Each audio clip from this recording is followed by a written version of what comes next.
CRDA పరిరక్షణ committee సభ్యులపై దాడిని ఖండించారు వైఎస్ జగన్. చంద్రబాబు ప్రభుత్వం నడుపుతున్నారా లేదా గూండాల రాజ్యం నడుపుతున్నారా అని ప్రశ్నించారు.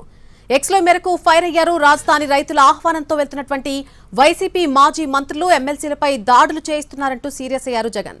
పట్టపగలు ప్రజాస్వామ్యాన్ని కూనీ చేస్తారంటూ ప్రశ్నించారు. అమరావతి పేరుతో అవినీతి దోపిడీ చేస్తున్నారని విమర్శించారు. దౌర్జన్యాలు బయటకు రాకుండా దాడులు చేస్తున్నారని ఆరోపించారు. పోలీసులు భద్రత కల్పించాలా, అరాచకాలకు కాపలా కాయాలా అని నిలదీశారు. ఒకరిద్దరు పోలీస్ అధికారులు దాడిని కోఆర్డినేట్ చేయడం దారుణమన్నారు జగన్. భూములు ఇవ్వని రైతులను నోటీసులతో వేధిస్తున్నారని మండిపడ్డారు. పొలాలకు వెళ్లే మార్గాలు ధ్వంసం చేస్తున్నారని అన్నారు జగన్.